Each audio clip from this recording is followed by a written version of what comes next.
Were they close to retirement, or are they just going to get jobs? One retired, but Whatever. That's a pretty big statement to say. Yeah. it's all the seniors.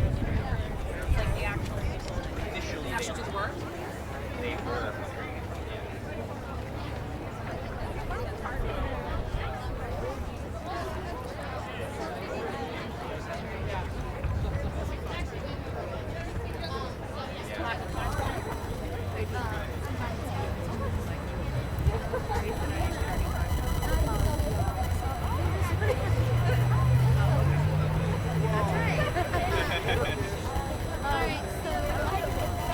Do you want to leave some chants? Yeah, I think it's it could be like we're actually starting 10 minutes. Let's chant. Alright. You want a mic check it? We'll know what mic check is. I don't know, you can try. Oh no, I think it's just good. Okay. Thanks for coming, everyone. We're having some technical difficulties, and we're also waiting for like hundreds of other people, but we're gonna do some chants while we wait. Okay. You guys know stand up, fight back. So I'm gonna say, what do we do when Muslim rights are under attack? Sorry. Okay. I'm gonna say, when Muslims' rights are under attack, what do we do? And you guys say, stand up, fight back. Okay. All right. When Muslim rights are under attack, what do we do? Stand up, fight back! Muslim rights are under attack. What do we do? Stand up, fight back! When Muslims' rights are under attack, what do we do? Stand up, fight back! When Muslims' rights are under attack, what do we do? Stand up, fight back! Okay. You guys are so loud. I love it. Okay. Let's do no more war, no more fear. Our Muslim friends are welcome here. Okay. Not too fast. Okay. No more war. No more fear! Muslim friends are welcome here! No more wars. No more fear! Our Muslim friends are welcome here! No more war! No more fear! Our Muslim friends are welcome here! No more wars! No more fear! Our Muslim friends are welcome here! No more wars! No more fear! Our Muslim friends are welcome here!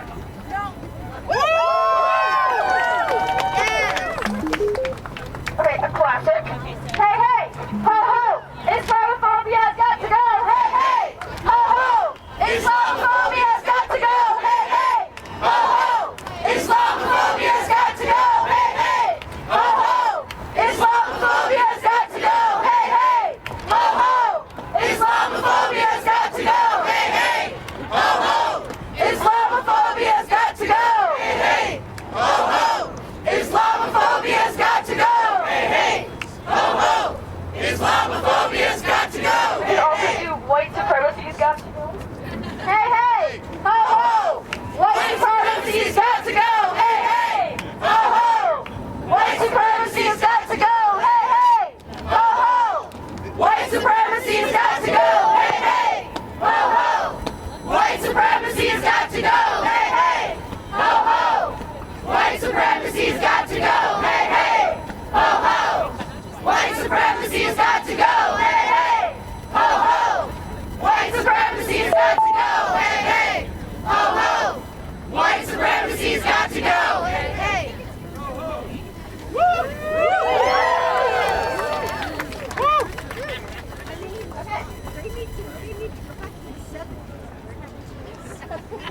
Volunteer. I think that is a step forward for people volunteering.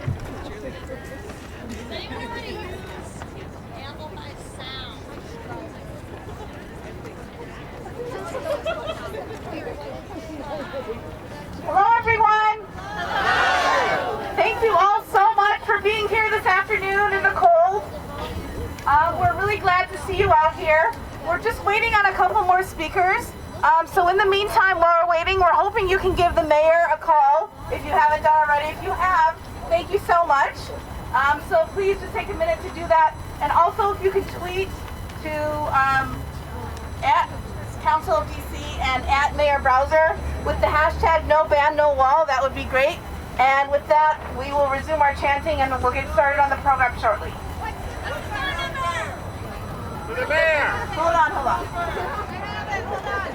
in a second.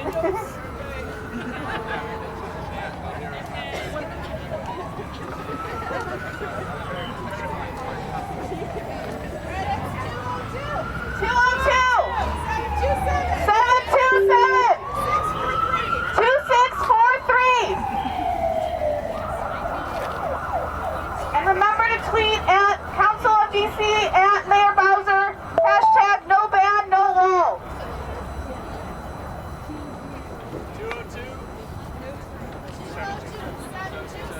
202-727. 2643. 202-727. 2643.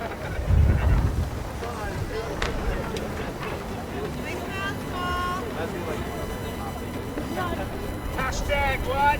Hashtag no ban, no wall. So their mailbox is entirely full right now.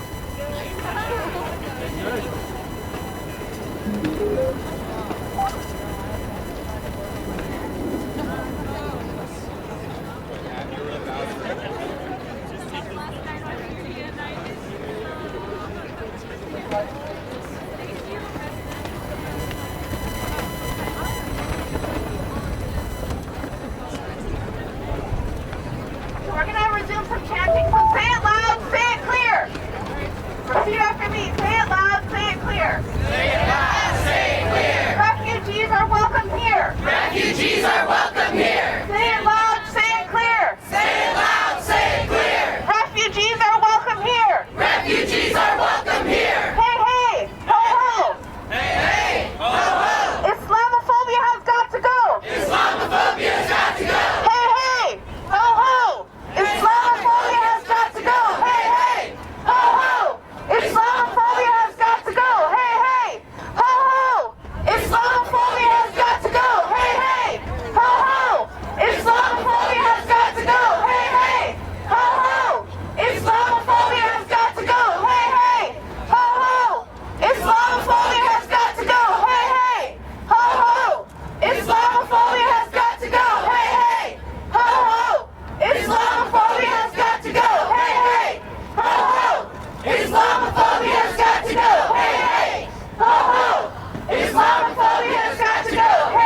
ho, ho.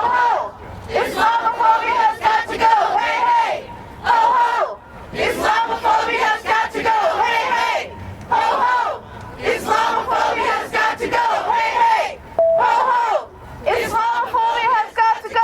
Hey, hey, ho, ho. Islamophobia has got to go. Hey, hey, ho, ho. Islamophobia has got to go. Hey, hey, ho, ho. Islamophobia has got to go. Hey, hey, ho, ho. Islamophobia has got to go. Hey, hey, ho, ho. Islamophobia has got to go. Hey, hey, ho, ho. Islamophobia has got to go. Hey, hey, ho, ho. Islamophobia has got to go. Hey, hey!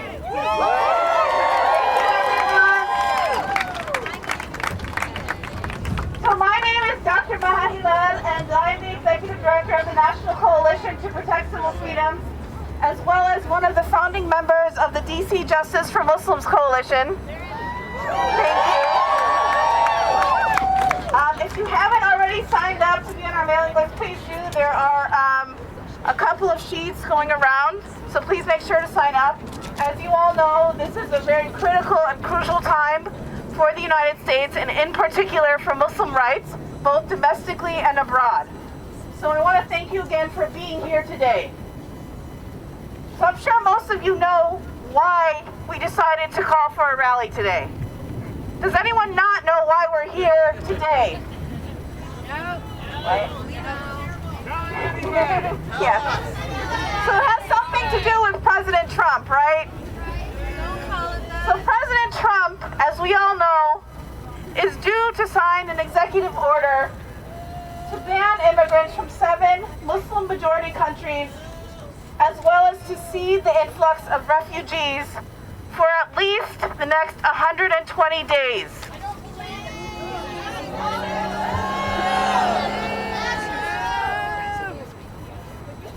We know that the United States has bombed 6 of these 7 countries from which these individuals from these Muslim majority countries belong.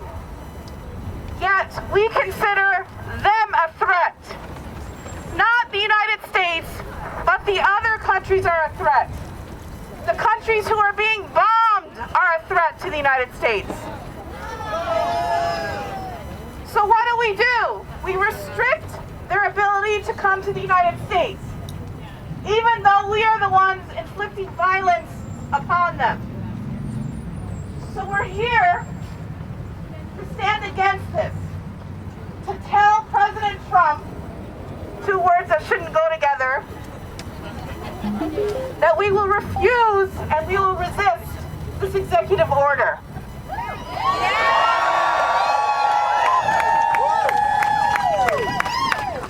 And when we talk about refugees, this country is fundamentally a country that's supposed to be based on providing refuge to those most vulnerable. Now, we all know here the history of this country and the fact that this country has actually been a refuge for white immigrants, white refugees. But again, it is the United States that is intervening in other countries, which is necessitating the need for refugees to come here. So we call on the United States, we call on President Trump, we call on city council members to refuse entry for these, sorry, that's what we're doing now, sorry. Wrong, see the rhetoric's getting in my head. So we're calling on this country, right, to allow these refugees to enter the United States. These are the values upon which we purport this country stands on. And if we are going to live up to those values, the ones we claim, then it's imperative that we let these refugees into the country. So President Trump has yet to sign this executive order, but we're anticipating it happening either sometime today or tomorrow. So what are we going to do when he does that? Stand up, fight back. And when are we going to stop fighting?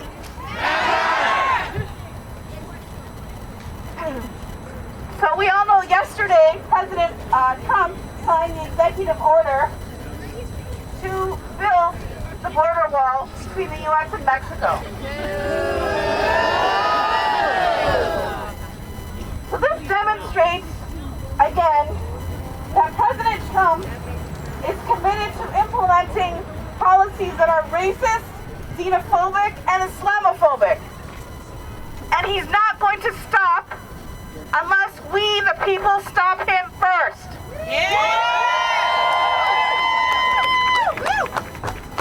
So we're here to resist. And we're here to raise awareness. And we're here to let President Trump know that every move he makes, we will be watching. And everywhere he turns, we will resist. Who's with me in resisting President Trump?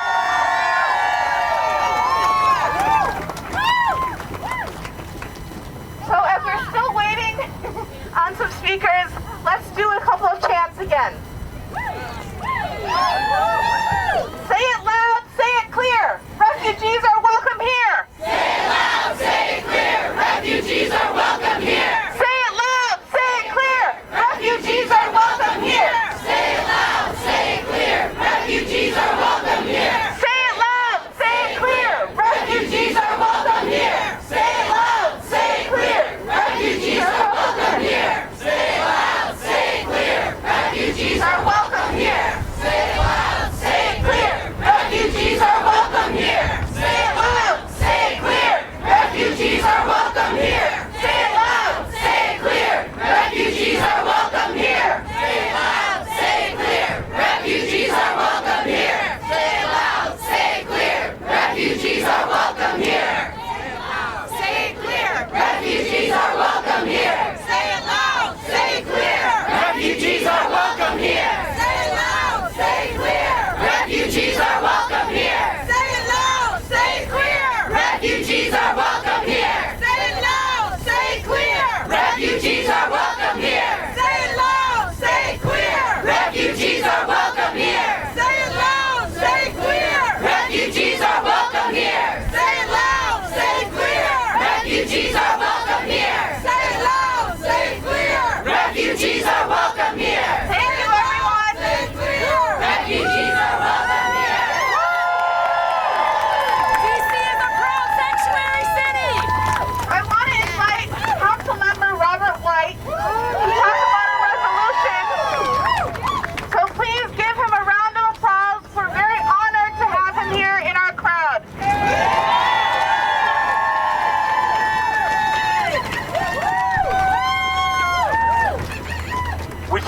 be here.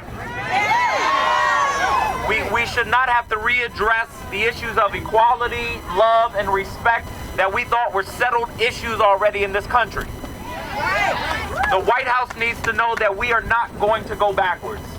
That we are going to move forward together, because this crowd, young, old, black, white, Christian, Muslim, atheist, we represent America. We look like America. So I want you to know that as one of your representatives on the city council, that I stand with you, that I know my colleagues stand with you, that we will do everything we can to protect our residents, the vulnerable, Muslims, LGBTQ, our Latino brothers and sisters. We will do everything that we can to stand up with you and stand up for you. I want you to know I have your back.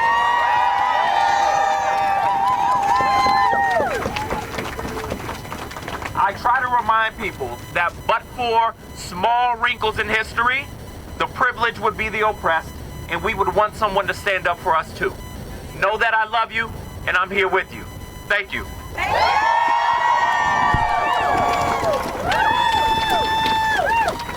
give it up for Councilmember Robert White one more time.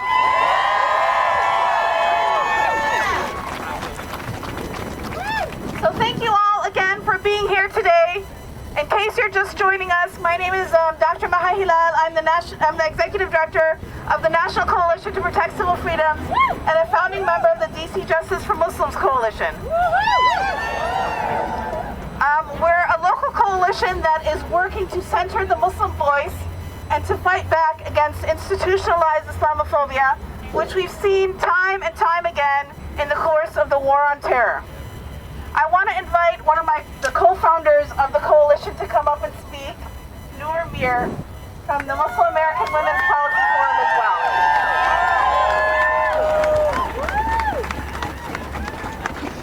How's everyone doing? Good? Feeling energized? Are you ready to fight? Because this is just the beginning of what's to come, and we need you all by our side. Thank you, Maha, for introducing me. My name is Noor. I'm from Islamabad, Pakistan. I moved here to this country 8 years ago. And I know what Maha was talking about when she says that 6 of those countries have already been bombed. And I want to talk about the fact that until 2016, there were at least 26,000 bombs that the United States has already. Those are things that have already fallen, that have devastated homes, that have destroyed countries. It's no coincidence that the same Muslims that are racialized as terrorists, that are criminalized when you pick up a newspaper and you read that a drone strike killed suspected terrorists. Let me tell you, when you go on the ground, some of these people are children. One of these women was a grandmother who was picking okra in her backyard when a drone missile fell on her and destroyed her home, her family, her livelihood. Just a few days ago, Trump actually authorized another drone strike on Yemen. This is something that's not new to these places. So every time that we stand up against Islamophobia here, every time that you go to a class where you learn how to put your body in between somebody that is attacking a Muslim, who here has been to one of those classes? I know. All right, so we have a few people here. Surge and Collective Action for Safe Spaces has been working tirelessly to train allies and accomplices in how to intervene in those situations. On Inauguration Day, we had lines and lines of bystanders that were standing in front of us as we were a crew of immigrants and Muslims that were putting our bodies on the line between checkpoints and Trump supporters. And it was scary. It was scary to see people that actually believe that I don't belong in this country. It is terrifying. And we need you all that have the privilege to actually put your skills and your bodies to protect us.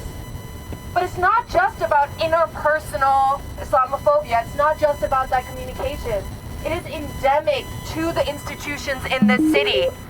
Last year, we actually had a law enforcement officer who was working at the Shaw Library ask a woman who had a hijab on to leave and threatened her with arrest if she did not comply. That's how this coalition came together. We had to work with collective action for safe spaces. We had to work with Many Languages, One Voice, and we had to come together to say that this is a problem. If our law enforcement, if public safe spaces like libraries are ones where a person cannot read a book with her hijab on, that is not a city that I want to live in. That is not a city that anyone should be okay with living in.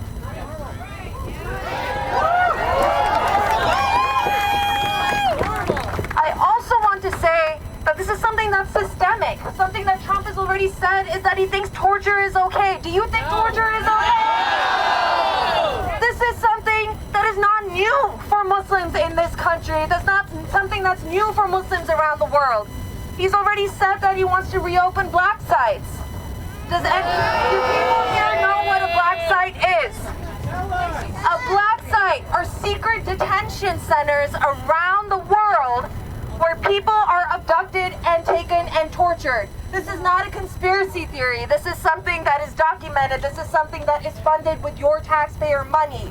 Are you okay with torture? Are you okay with waterboarding? This is not something we can stand up for. This is not something that can happen in any of your names. The last thing I want to say is that Guantanamo Bay is still open.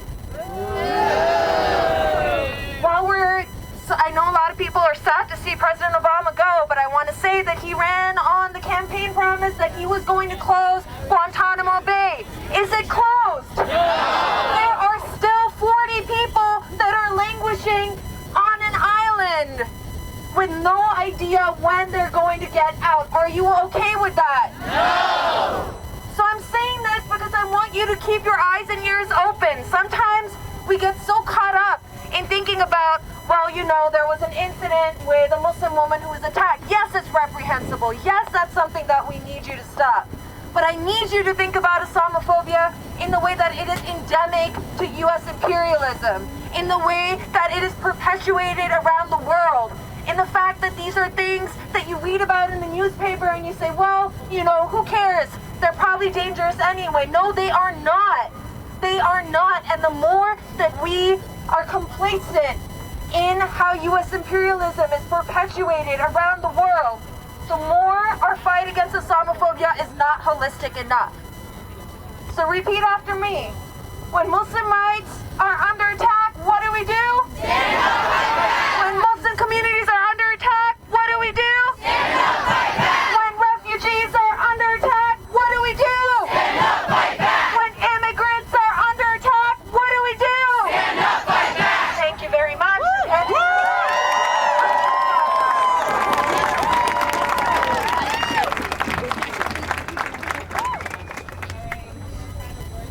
Can people hear me? How are you all doing? Yes, that's right. Angry, pissed. That's what I want to hear.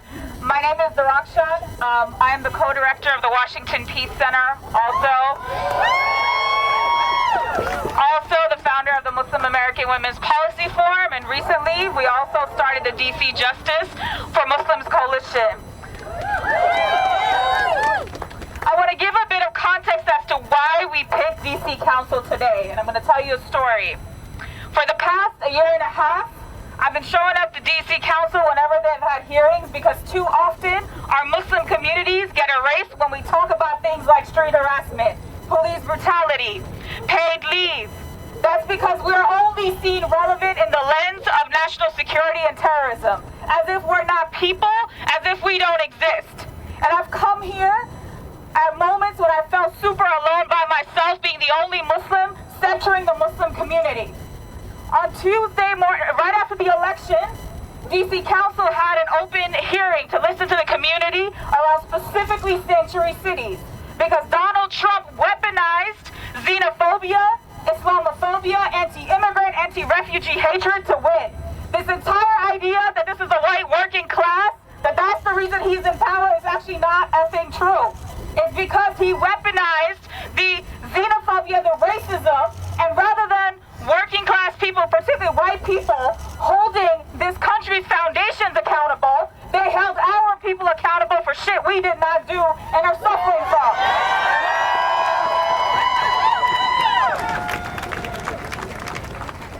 And I was here testifying in November about the Sanctuary City as a concept has to be expanded to include multiple communities.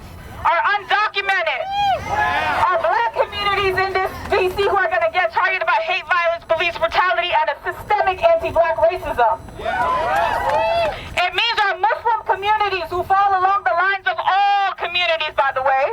It means our trans queer folks. It means the women who are going to end up facing even more harassment and sexual violence because this man is a predator. Let's keep it real. It means folks' access to reproductive justice is going to be hampered. It means that they are threatening DC, which depends on federal funding, that it's going to cut our social services programs for folks who need SNAP, who need benefits, who need housing. And so I showed up, sadly knowing that I would be again the only Muslim in the space centering my community.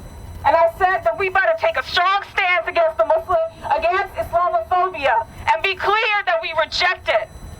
And then on Tuesday morning, DC introduced, I want to thank Councilmember Grosso and Councilmember White, who I heard were here earlier, particularly Councilmember White.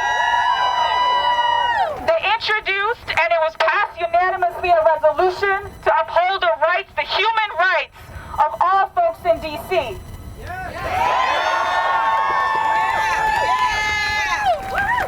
And afterwards, Councilmember White walked up to me and said, you know, it was that testimony that you came after the election around Islamophobia, the reason that Islamophobia is here.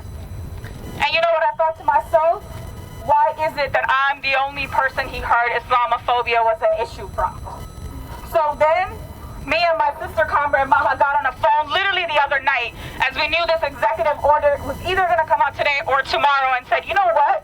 Let's actually call in the DC community and say, we're going to show up in front of DC Council, right? And we're going to let them know that you ain't targeting Muslim communities, immigrant communities, undocumented folks, refugee folks at all. That it doesn't matter. We're going to stand here, we're going to hold you accountable, because it just cannot be lip service. Don't give me a resolution when our people are already being deported. Don't give me a resolution when folks are already saying that they're not allowed back in the country because of exit and entry issues. Don't tell me, as people who are on visas are scared shit, that they're about to be deported. You cannot just give us lip service. And guess what? We're here to hold them accountable if any shit goes wrong. And so thank you for being here.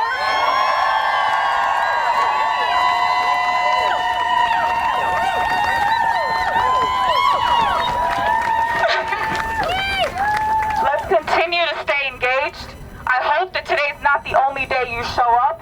I want you to tweet your photos. I want you to tweet your hash. I want you to call them and sue them. The power of the people we have in this space right now.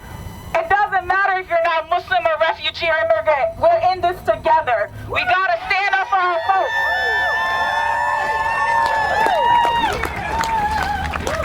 So please continue to stay plugged. It's only day 4 or day 5.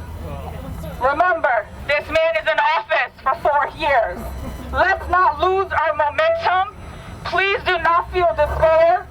We are among the impacted. We're going to continue to lead and show up, but we're going to need you, and we're going to need your solidarity. So please, let's continue to build. Plug into our organizations. Connect with us. Thank you for being here.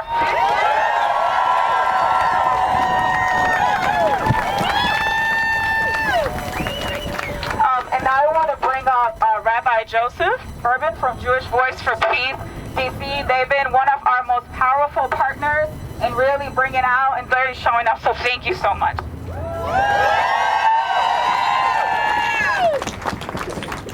Thank you. It's a great honor to be here with you all today. It's an honor to stand in solidarity with Muslim, refugee, and immigrant communities who are under attack. As a white, cisgender man with U.S. citizenship, Trump's executive orders do not put me in physical danger. While my body might not be in physical danger, my humanity certainly is. Because when the government says that my neighbor should be deported because they don't have the right piece of paper, when Trump says people can't enter our country because they come from Muslim majority countries, when Syrian refugees are denied safe haven, if I stand idly by, I am complicit in this dehumanization, which in turn puts my own humanity at risk. I want to tell you a story from the section of the Torah, that's the Jewish Bible, that was read last week when Trump was taking office. It's the beginning of the book of Exodus. Now the Israelites went down to Egypt, and I'm talking about the biblical Israelites, the biblical Egypt. This is not present day.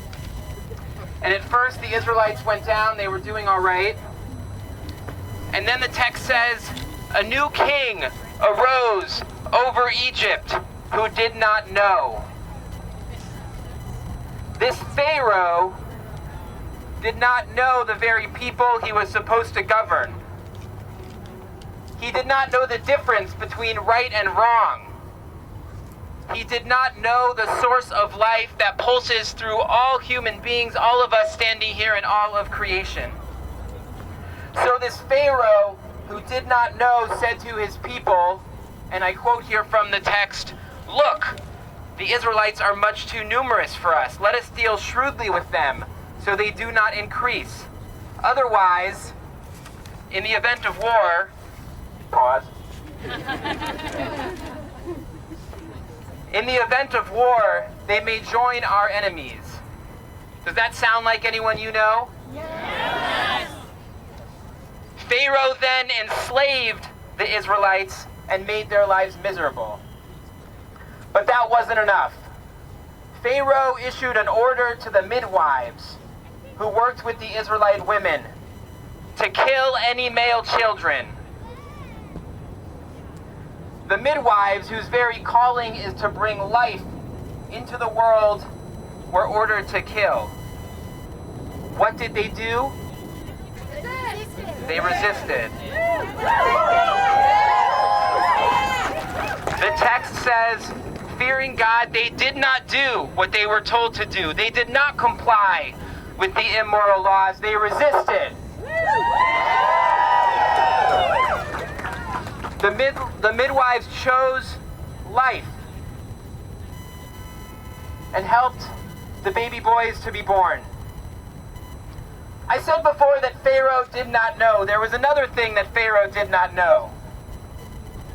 Not only did he not know the people he was supposed to govern, not only did he not know the difference between right and wrong, not only did he not know the source of life that flows through all of creation and through each and every one of us, Pharaoh also did not know that there were limits to his human power.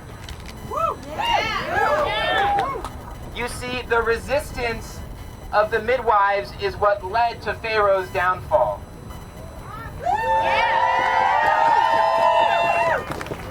When Moses was born, the midwives saved his life. And it was Moses who then went on to work with Miriam and Aaron to defeat Pharaoh and lead the Israelites to liberation. We are here today to send a clear message to one another and to the mayor and to city council. Today, we have our own Pharaoh. His name is Donald Trump, and he has taken up residence a few blocks from here.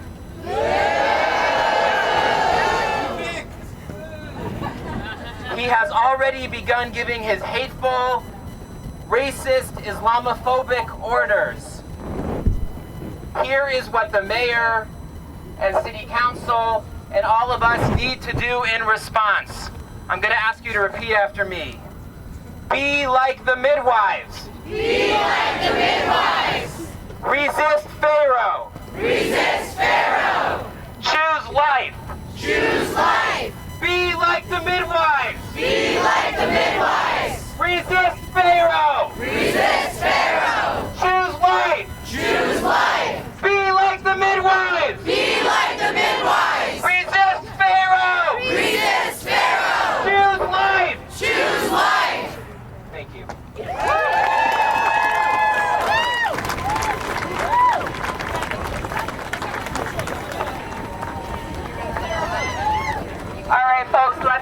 chanting. So this next chant is also involves your body. So I invite you, if you could. So it goes something like this. It's like, up, up with liberation, down, down with deportations, up with liberation, down, down with deportations, up with liberation, down, down with deportations, up with liberation, down, down with deportations, up with liberation, down, down with deportations, up with liberation, down, down with deportations, up with liberation, down, down with deportations, up with liberation, down, down with deportation, up with liberation, down, down with deportation, up with liberation, down, down with deportation, up with liberation, down, down with deportation, up with liberation, down, down with deportation, up with liberation, down, down with deportation, up with liberation, down, down with deportation, up with liberation, down, down with deportation, up with liberation, down, down with deportation, up with liberation, down, down with deportation, up with liberation, down, down with deportation, up with liberation, down, down with deportation, up with liberation, down, down with deportation, up with liberation, down, down with deportation, up with liberation.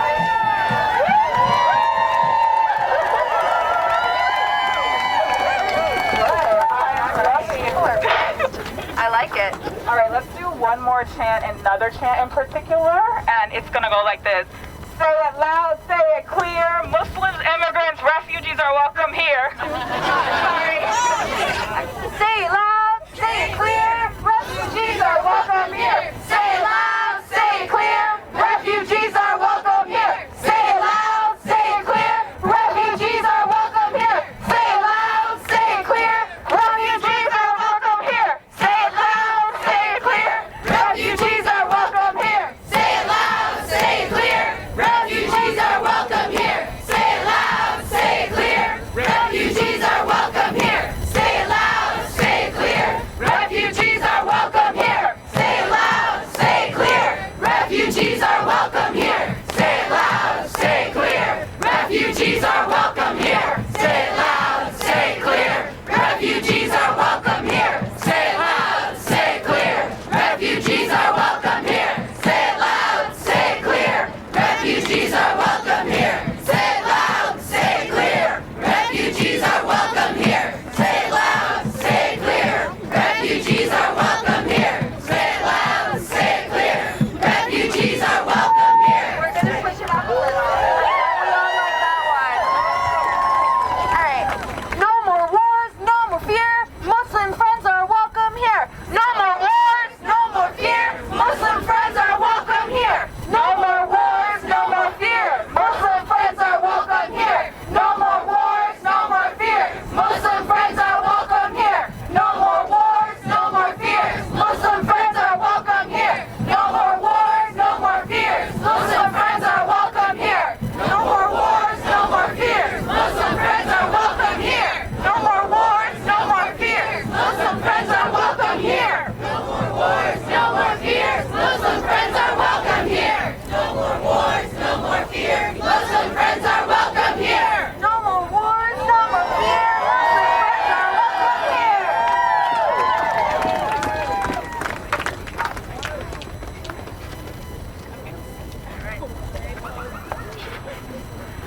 All right, folks, that was a lot of beautiful energy. Thank you so much for participating in that.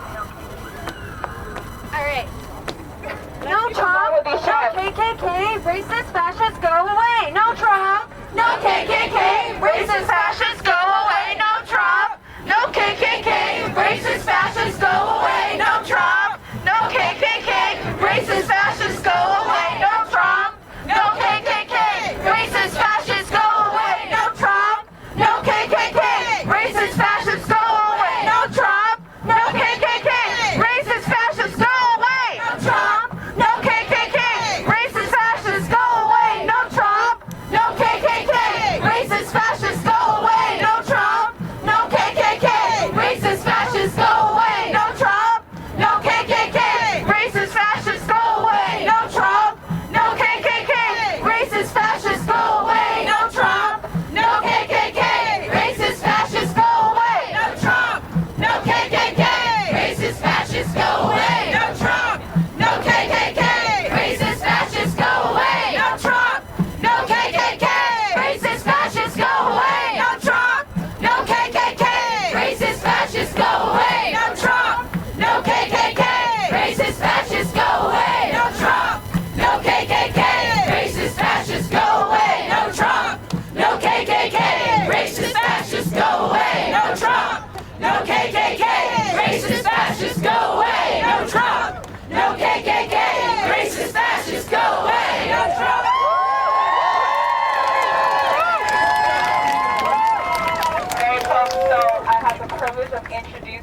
April Goggins, who is here from the Movement for Black Lives.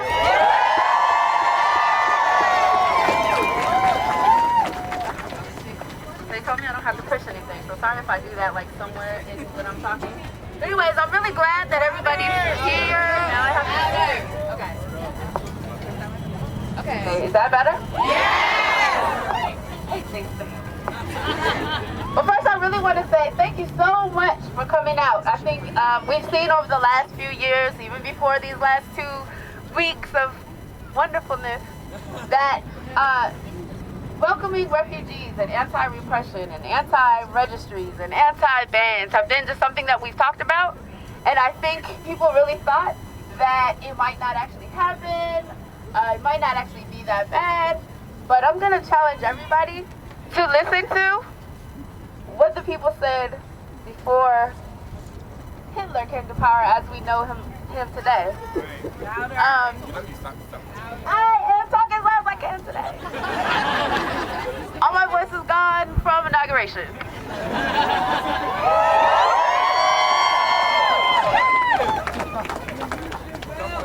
Thank you, see?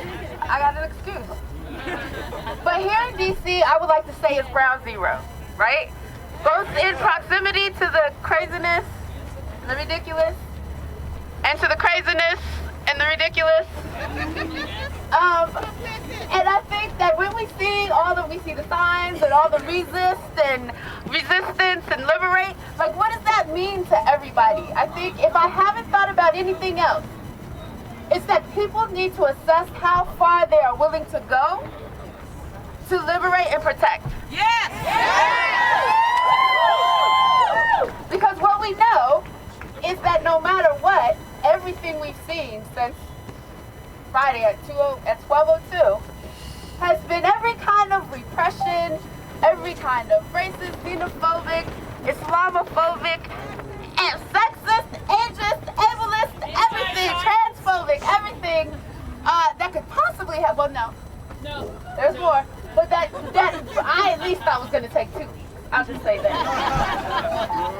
But I think that we have to be real, because eventually the state is not going to be where we're going to be able to put, well, I would say that it's been a long time that we shouldn't be looking at the state, but I think we've got to be real about what the state, what the government at every level is able to do to protect us and to protect each other. Because if we get defunded, remember we haven't won that thing called statehood yet.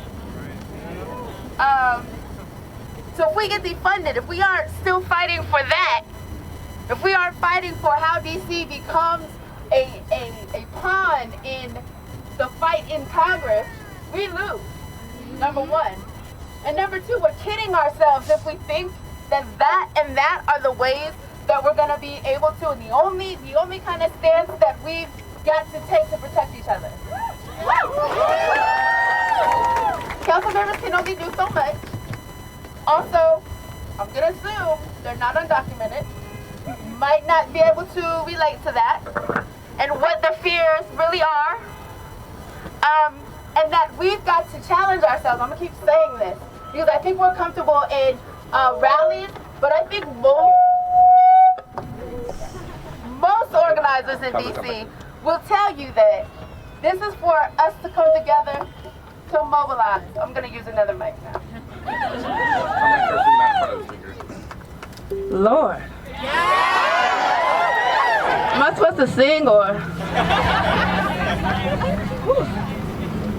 But I do want you to challenge you, and I'm going to challenge everybody every time I get a chance to be on the mic, whether you get tired of hearing me or not.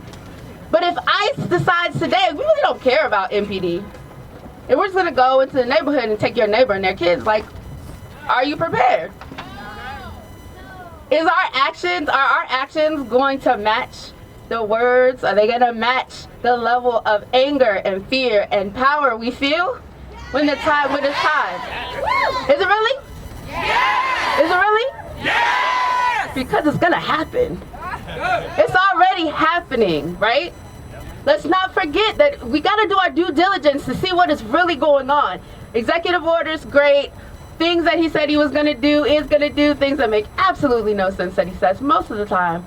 But the fact is that all of the above can happen, is happening, will happen. So no matter what we face, we have to do the due diligence to understand the history of how this happens. Like, let us learn from history a little bit. Even in the most recent history, what does this look like? Everybody has heard of a place called Standing Rock? Yes. So, are we ready for Standing Rock and the wall to be happening at the same time? Because that's going to call for more people to be ready for action, right? Yes. Like, it's going to take massive amounts of people ready to take action. That action is not always going to be the same. I'm afraid of heights, so no, that was not me on the crane. See? But there's a lot of things that we can do. Exactly. There's a lot of things that we can do. And I think you've got to be clear about what. And then you've got to challenge everybody around you not to sit in silence and be unhappy, because it does nothing for anybody. Like, we're not in a time where we can take time to think about the time that we might act at some time. Right?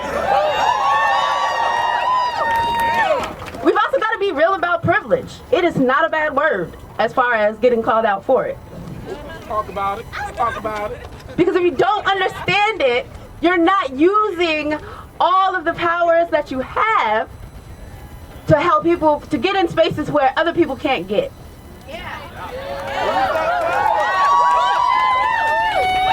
And so if you are not ready to say, I am part of the problem, that's even me, everybody.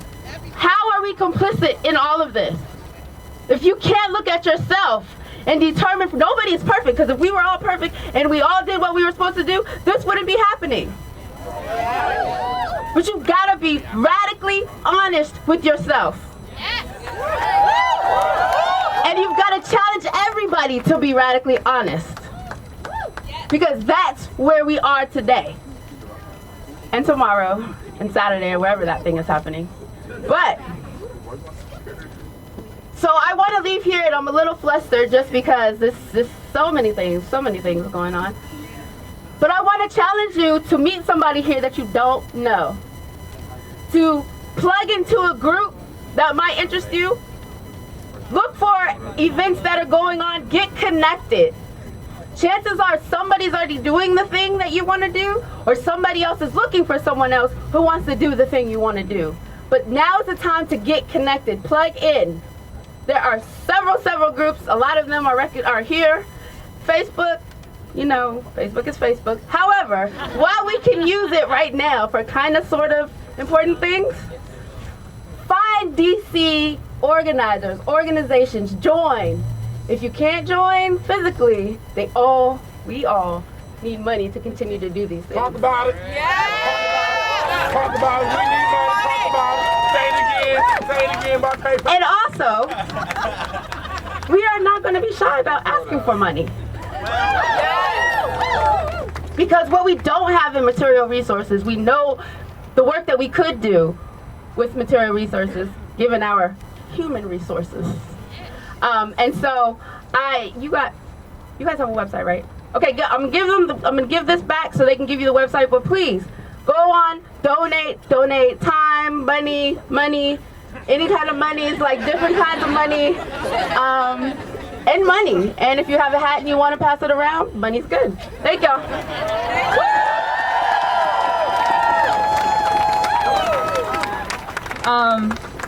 So as April said, definitely you could find us. We're the Muslim American Women's Policy Forum. Do support us. We are a small collective, but a mighty collective, because we've been showing up.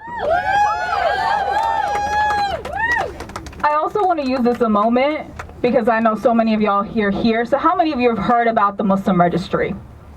Yes. No. No cheering. How many of you actually know what that entailed? Not everybody in the space, right? So we wanted to use this moment to actually educate a little bit about what the Muslim registries were and how they were implemented right after 9/11. It was called NSEERS in the beginning. It was really this benign sort of name, talking about sort of entry-exit registry. And altogether, we believe that tens and thousands of specifically men from Muslim majority countries and boys were were actually forced to comply and say that if they did not actually sign up for this registry, they would be arrested and deported. Now we know from what happened afterwards that when people did go to register, so you can imagine the panic in multiple communities, undocumented communities, immigrant communities, folks who do not have a status, the fear that gripped many of our communities of the fear of law enforcement coming into your home, SWAT team folks, the FBI, thinking of you like a terrorist and then actually putting you in a prison somewhere and disappearing. I come from a community in New York City, predominantly undocumented, sort of Pakistanis, many of whom did get impacted by this, who did go downtown and register. We know that it also happened in DC as well.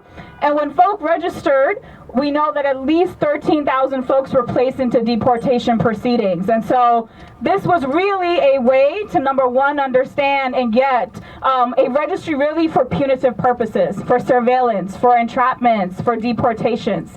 And as a result, there were many people who were put into detention facilities where even lawyers did not have access to their clients. People were told that, hey, this person is not even here, even though we knew that they were being held in detention facilities, but yet we were being lied to that they were not there. And there were many people who were held, again, indefinite detention. We talk about Guantanamo Bay, we talk about black sites. We know that even here, folks were kept indefinitely without any charges whatsoever. And really, there was no accountability, no transparency. I mean, if your lawyers don't even have access to you and are told that you're not there, can you imagine the terror that folks felt?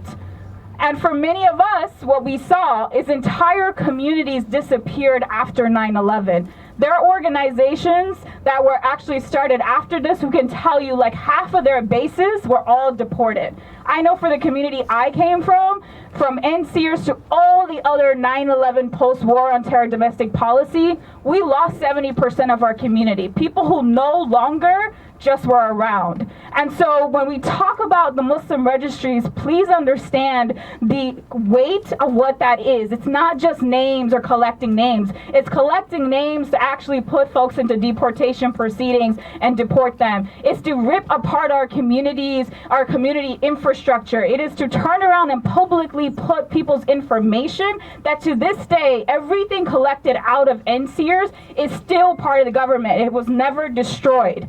And the executive order that is about to come down has something in there, which I believe is actually a Muslim registries, is that it is going to make all data transparent for anyone investigated for national security purposes. Remember, investigated and reported, not actually charged and convicted, but just investigated.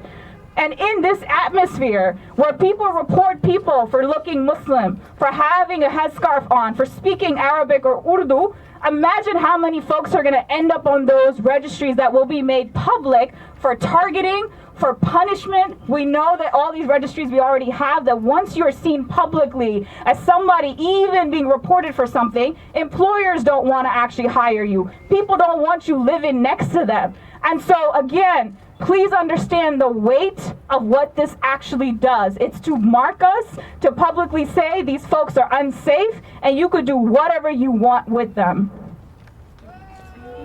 Boo. So something we wanted to do is that a really nice, well-intentioned act that we're seeing is folks courageously saying, no, we're gonna sign up instead of you. Can I get a, it's okay if you said that, no shame. I know you're all angry, it's all right. I appreciate the solidarity, but I want to be really real about what a registry is. That's not gonna help, okay? It's not gonna help because they know who we are, they know where we move, they know what plane we get in, what train, and that's not just us, that's all of you, right? Let's be real. So when you say that you're gonna sign up for a registry, it's just not gonna work. It's just not going to work, and I'm sorry because I know that that's a nice thing that you can pledge to do, but it's not going to work. Instead, what we need you to do is look at the institutions around you. Do you have schools? Do you have churches? Do you have community centers that can actually be safe spaces and sanctuary zones for people that might be put into deportation? Who here knows already of a center or a church or a mosque, anything around you that you think has the kind of politics and the culture and the kind of leadership that could potentially welcome people? All right. So when you're going to go home, you're going to go into those congregations, you're going to go into those meetings, and you're going to ask them to take a stance about it. Yes? Yes! Something else we need is lawyers. Who here is a lawyer? All right. Yes. Thank you. So people need legal defense, as Direction was saying. A lot of folks don't know that they have a right to a lawyer. Something else is, how many of you speak multiple languages? Raise your hands. So something that we know about already is that people didn't even have interpreters during their legal proceedings. So for me, when I think about that, I think about my grandmother, who doesn't really speak very good English, and I imagine her in a room in Manhattan on the 60th floor being told that she has to prove that she's a good person and not being able to explain why. So if you are somebody who can offer your services, plug into that. Think about what skills you already have. And the last thing I'll say is community defense. We need community defense networks. It's not just about opening a door for a Muslim or saying hi to them or trying to hug them. Don't hug people unless they want you to hug them. Just FYI. Not cool thing to do. But something that you could do is plug into networks that are forming these defenses. I know we're thinking about it. So that when folks say, you know what, I was contacted by the government and they said that they're going to take me away, you are there. In your neighborhood, you know that that's coming down and you're going to protect them with all of your might. Is that a yes? Yes! All right, good crowd. I feel like we're going to be okay when I see all of this energy. All right, so we're going to do a chant that we haven't tried yet. Okay, so I'm going to start with the first line and I want you to repeat it as loud as you can, okay? We want to live safe.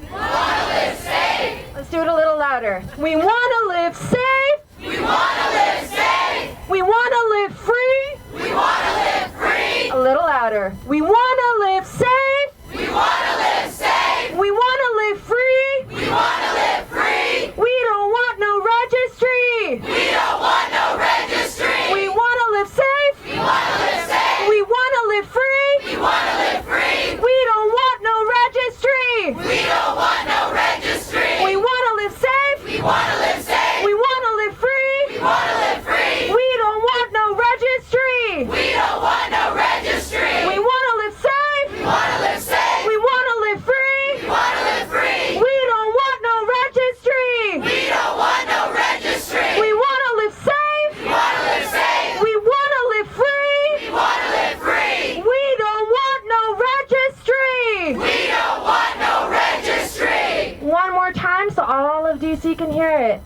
We want to live safe. We want to live safe. We want to live free. We want to live free. We don't want no registry. We don't want no registry. We don't want no registry. We don't want no registry. We don't want no registry. We don't want no registry. We don't want no registry. We don't want no registry. We want to live safe. We want to live safe. We want to live free. We want to live free. We don't want no registry. We don't want no registry. All right, I think they get the point. Cool. So I'm actually honored to also bring up Joe Cambiao. I might have said your last name wrong. I'm so sorry.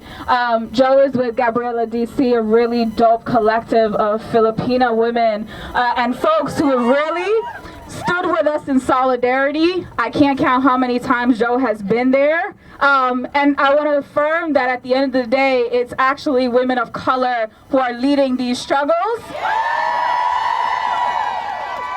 So thank you.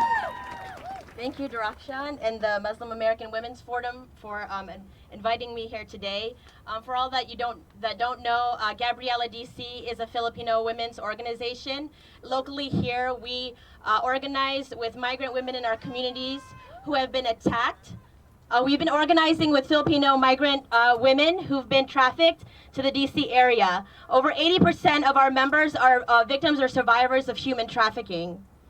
So Gabriela DC stands with Muslims, migrant, and refugee communities in calling for the DC City Council members to support communities under attack by US President Trump's anti-people policies.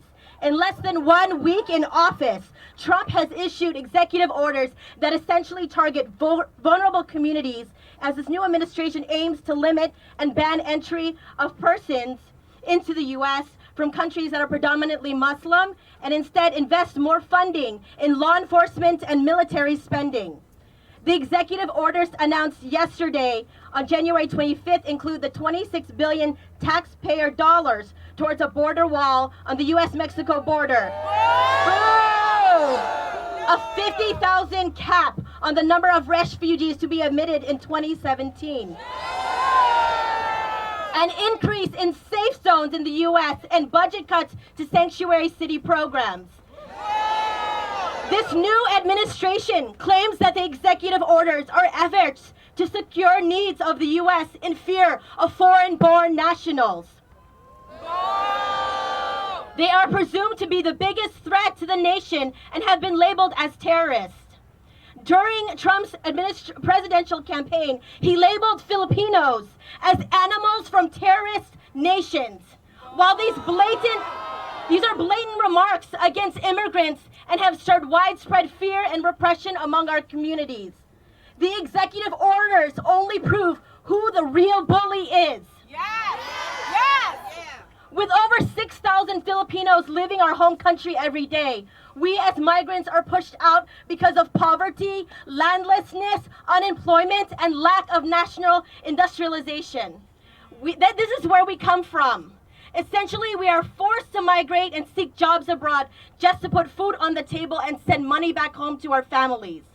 In the Philippines, socioeconomic conditions are impacted by U.S. intervention and militarization. The Philippine government is essentially a puppet regime of the United States, implementing its own imperialist agenda in our country. Instead of focusing on pro-people policies that would promote economic and social sustainability, the Philippine administration has a history of prioritizing U.S. interests before its own people. The Philippines is one of the largest of U.S. military aid and funding, and with thousands of U.S. troops being deployed, the largest even more than Iraq and Afghanistan combined. The Philippines is used as a base for the U.S. to protect its own interests, such as the natural resources, goods, and product that our country provides. It is also a base spring for U.S. interests in the Asia-Pacific region. It is U.S. imperialism that remains the bully in our homeland and the #1 threat to the Filipino people. Yes! In countries like Syria, Iran, Yemen, whose people now face a ban in entry into this country, are also countries that have experienced and suffered through wars of aggression, fully supported and backed by the U.S. government. Yes! Yes! While Trump plans to ban people from these countries, we must remind ourselves that they have been victimized by airstrikes, drone attacks, and deployed thousands of military troops. The true threat is and has been U.S. imperialism and its power, advancing its global capitalist agenda by repressing people, using fascist attacks to divide and conquer, to secure its own interests by feeding the U.S.'s war agenda here and abroad. Gabriela DC recognizes the anti-people policies of Trump, and the administration will only exacerbate attacks on Muslim and immigrant communities, increasing threats of arrest, deportation, discrimination, and violence.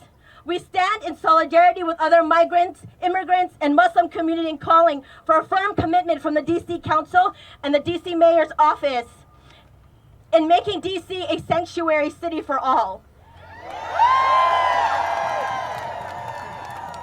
With a strong urgency for organizing in our most marginalized community, we must keep organizing to be protective in the face of such attacks. As Gabriella DC, we call on local and national organizations to keep advancing social justice and people's movement work in educating, mobilizing our people, and strive to form a stronger united front with allies against UN imperialism here in the district and abroad. So I just want to share a chant with you. Long live international solidarity! Long live international solidarity! Long live international solidarity! Long live international solidarity! The people united will never be defeated! The people united will never be defeated! Thank you. I love you. Woo. Oh, I love you, Joe. Thank you. So now I'm actually about to introduce another dope sister who actually organizes with us, Rama Kudemi. Thank you, Direction. It's so wonderful to see so many people out here. Really inspiring folks taking time to come out and be in solidarity and make very clear that we will be disrupting Trump and we will continue to disrupt his horrific agenda. So 2 days ago actually marked the 6th anniversary of the revolution in Egypt. A revolution that was inspired by people in Tunisia, a revolution that further inspired people across the region in Libya, in Bahrain, in Yemen, and Syria to take to the streets and make a very simple demand. The people demand the fall of the regime. And we're here today because we see that our own regime is taking place.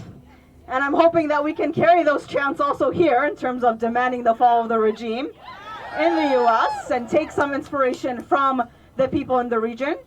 My family is from Syria. My family has been here. My parents moved here in the 80s, came as students and stayed, but I still have family in Syria. And it is a very scary thought to think that if they get to a point where they feel no longer that they can continue living safely in their homes in Syria, they're in parts that have not been impacted too much as compared to other parts of Syria, that they will now be unable to come here. And these are Syrian people who are extremely brave, so brave, who have faced a vicious regime that has refused to step down in the face of demands for simple things, freedom and dignity. They have faced vicious reaction from folks who are backing that regime. They have faced vicious reaction from the United States that chose, instead of saying, hey, we're going to support the people in the region making these demands, of course we know the US never supports these demands, that they were going to look at Syria and expand their war on terror there. And so last year in 2016, the United States dropped over 12,000 bombs on Syria as part of its war on terror, targeting supposedly Al-Qaeda groups. But as we know, usually what happens is there's a lot of what we call collateral damage and killing innocent folks. And so the United States is bombing Syria, the regime is bombing Syria, Russia is bombing Syria, and yet we're closing the doors on these refugees. And Syria is only one example. Iraq, we know we invaded Iraq back in 2003, destroyed the country, and now are banning Iraqi refugees. We have bombed Yemen, we have bombed Libya, we have bombed Somalia. So 5 of the 7 countries that we are banning refugees from and immigrants from now are countries that have come under US bombs. And so it is very important that we come together and demand that we keep our borders open, that we continue to welcome immigrants, and we, carry on forth with this struggle to disrupt this agenda and really clearly make these links. It's beautiful making these links here locally between struggles, having folks who are working on immigrant rights, coming together with folks working on refugee issues, coming together with local BLM organizers. But how do we expand it and really look at internationally? Because frankly, right-wing fascists are winning in a lot of countries. And we need to really look at that and say this is internationalism at the end of the day, and we need to support all people's struggles against all forces of oppression, whether they are authentic forces, whether they are, regimes supported by the US, regimes supported by other imperialist forces, because that's the only way we're going to win, is when we come together and say no to all oppressive forces and take down all these regimes. Thank you.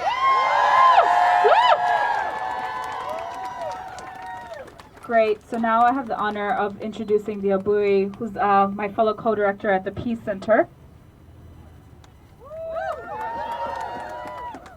If y'all can join me in giving a resounding amount of appreciation to the organizers, to the folks who continually have held it down in D.C. at the Muslim American Women's Policy Forum, D.C. Justice Coalition, Justice for Muslims, and the Washington Peace Center, which I'm proud to represent here tonight.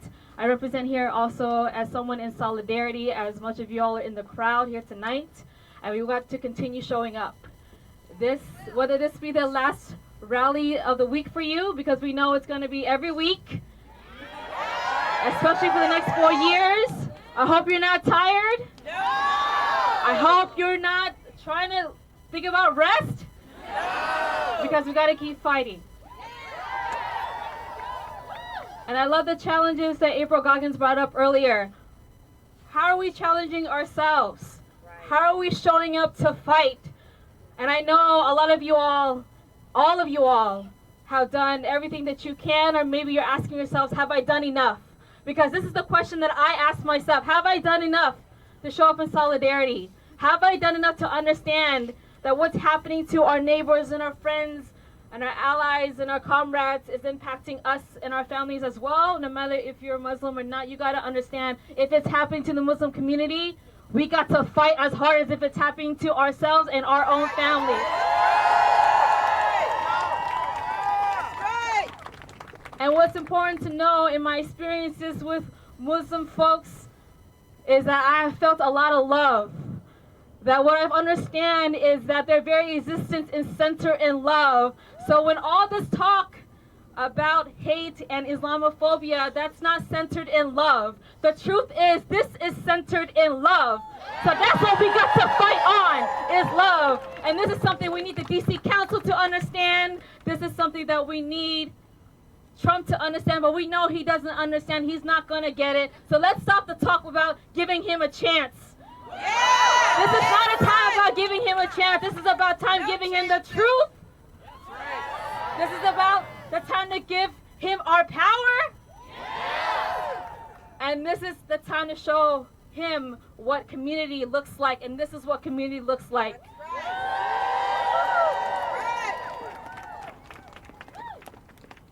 If there's one thing I'm going to ask of you all, and I'll probably make a lot of asks, is that we continue to show support to the Muslim American Women's Policy Forum. We continue to show support to the folks that you heard from earlier, from the movement for Black Lives. And continue to show up, and especially the immigrant folks in this city as well. And we know that's all intersectional, right? We know that's all intersectional because we don't live single-issue lives. So let's not pretend that we're all isolated in our communities and we're showing up here today because we're here in solidarity representing one community. We know that we live intersectional lives because you're impacted in some way too, just as I am impacted in some way too. And we got to make sure that we center these folks and their leadership and their voices. So are you going to stand with me and commit to doing that? So a few more things before I wrap up. We're standing in front of the DC Council, if I'm not mistaken. I hope they're still working, because if we're out here, they better be still working for us. I want you to see what's on this wall right here. This quote of 160 years ago by Frederick Douglass. It says, "Power concedes nothing without demand. It never did, and it never will." That's right. So we got to show up and keep fighting with demands, along with our signs, along with our community. You got to show up with demands, because then what is the reason for showing up? We got to show up with the demands and make sure the demands are followed through, and that the DC Council is following through with those demands, because we voted for them in office, and we might as well vote some other folks in office to make sure that our communities are protected. That's what we're here tonight.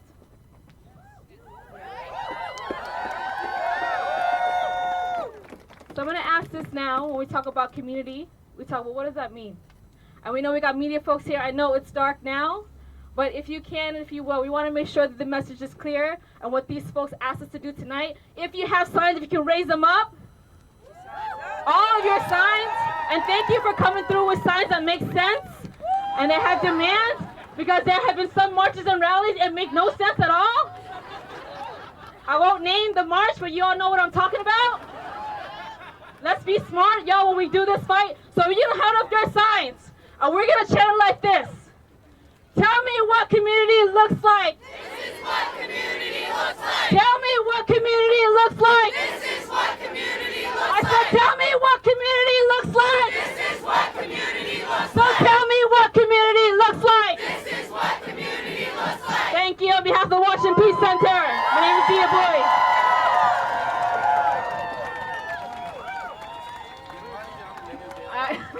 All right, y'all, and now I'm honored to bring another co-worker of mine, Jesse Sheffield. They've been incredibly supportive of me, of the movement, have shown up consistently. And so, again, this is about community and the people we're in community with. So thank you, Jesse, for being here. Thank you, Direction. I just wanted to speak to fellow white folks like myself who are not part of the directly impacted communities of Muslims and refugees and immigrants. And I want to say, what are you going to do every day from here on out? How are you going to get involved? This cannot be the only thing you come to. We cannot just stop after a few weeks, right? Like we show up now, but it's 4 years and then who knows what after that. So this is also not time to back away from folks in our lives who might need to be called in. It is not a time to unfriend folks on Facebook and brag about it. That's not something to brag about. Yeah, let him know, Jesse. You better talk about it. So I'm glad we're all out here tonight, but we need to be out here every day, and we need to center those folks who are directly impacted. I am so honored every day to work under and for 2 women of color at the Washington Peace Center and hear their voices, and we need to center those experiences.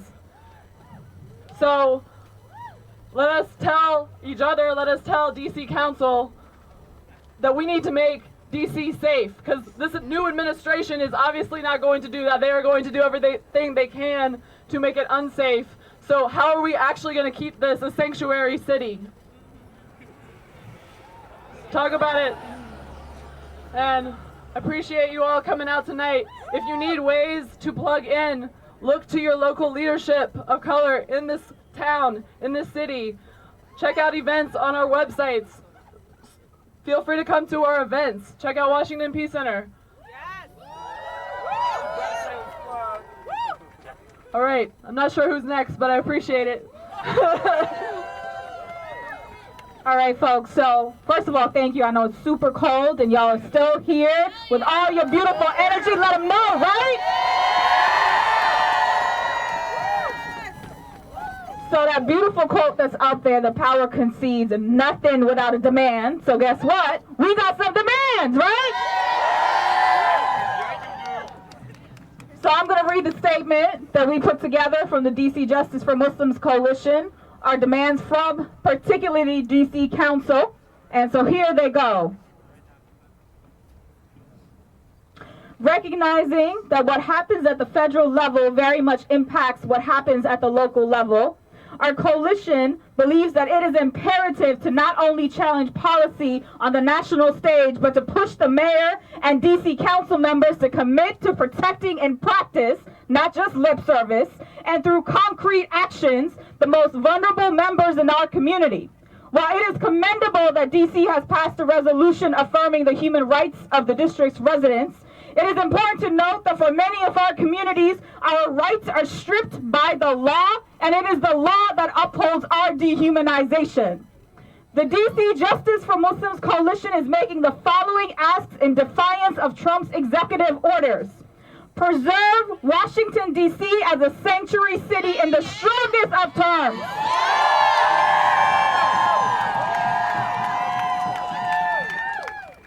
This must include Muslim communities who are diverse and whose identities exist at the intersection of race, immigration, gender, class, and other identities. Request that Mayor Bowser and DC Council make a clear statement, don't be giving me no watered down statements, that DC will not comply with any orders calling for banning of Muslim communities, implementing Muslim registries, or supporting the criminalization and targeting of Muslim organizations. Ensure that refugee resettlement programs are funded and supported rather than cut.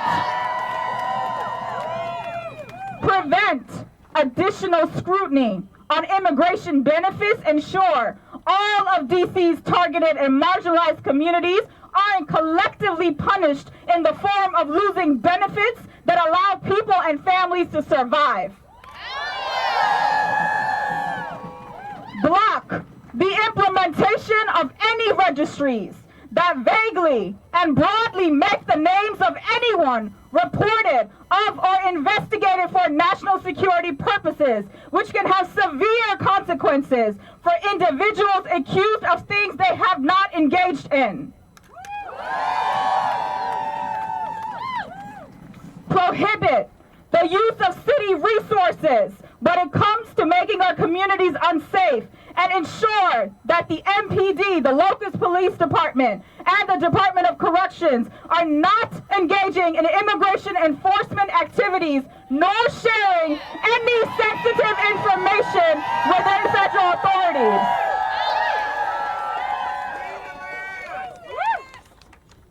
Within the upcoming days, as we have made these demands, along with Many Languages, One Voice, which specifically has a base of folks, we're going to make sure that DC Council and the mayor do not violate these.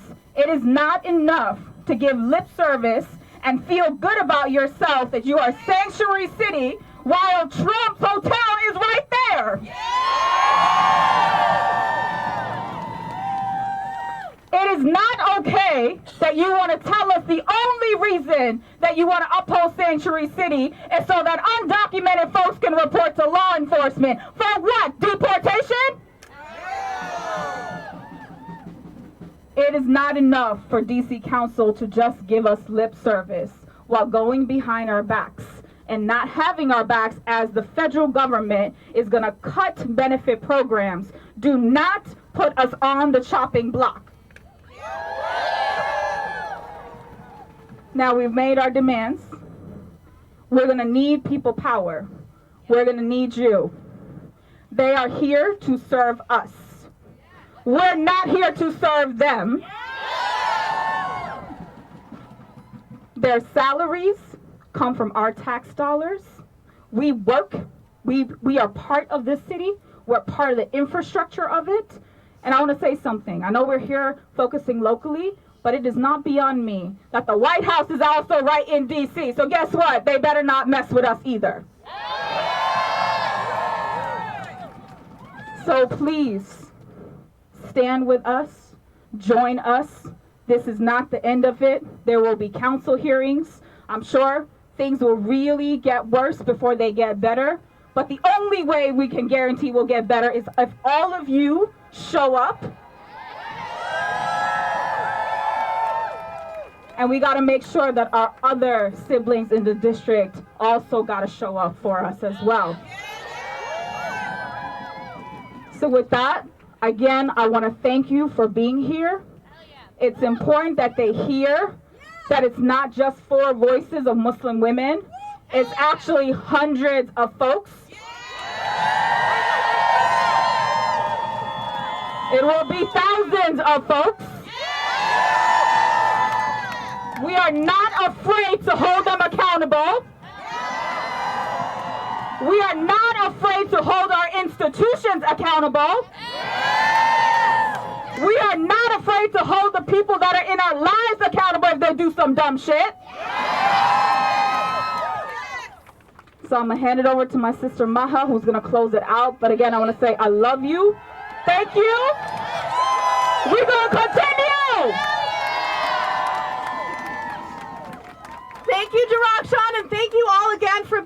today, I want to remind everyone that we're here because of what Trump is due to sign tomorrow. But we're also here because the war on terror has lasted over 15 years. We're here because Obama designed and implemented Islamophobic policies. We're here because his predecessor Bush did the same. So we're going to hold them accountable. We're going to resist state violence. State violence that has targeted and criminalized our communities. This is not about Trump. This is about disrupting the status quo. And we are going to be here today and tomorrow and the day after tomorrow. Because we will refuse to live under Trump and to not resist. Trump was recently interviewed, and in response to a question about torture, he said we have to fight fire with fire. But I'm here today to tell him that we accept his proposal. And we will fight fire with fire. We will fight Trump with fire. We will make Trump tremble in his feet. We will resist at every corner and every step of the way. So he knows that when 4 years are over, that it's over. So thank you again for being here today, and we hope to see you every other day. We hope we can count on you to show up. We hope we can count on you to resist, and we hope that we don't get deported. So thank you all, and we're going to close off with a chant. So please, please, please join us, and thank you again, and please sign up for our list if you haven't, and tweet to No Ban, No Wall. Thank you. Black, brown, Asian, white, all unite for immigrant rights. Black, brown, Asian, white, all unite for immigrant rights. Black, brown, Asian, white, all unite for immigrant rights. Black, brown, Asian, white, all unite for immigrant rights. Black, brown, Asian, white, all unite for immigrant rights. Black, brown, Asian, white, all unite for immigrant rights. Black, brown, Asian, white, all unite for immigrant rights. Black, brown, Asian, white, all unite for immigrant rights. Black, brown, Asian, white, all unite for immigrant rights. Black, brown, Asian, white, all unite for immigrant rights. Black, brown, Asian, white, all unite for immigrant rights. Black, brown, Asian, white, all unite for immigrant rights. Black, brown, Asian, white, all unite for immigrant rights. Whoa, thank you!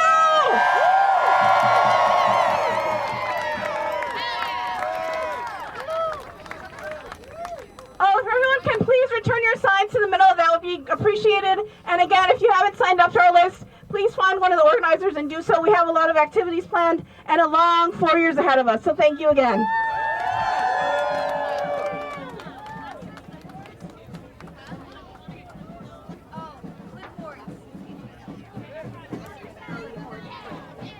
If you have any clipboards, if you can bring them to the front, that would be great. Right where the sound system is. If you have any clipboards, thank you.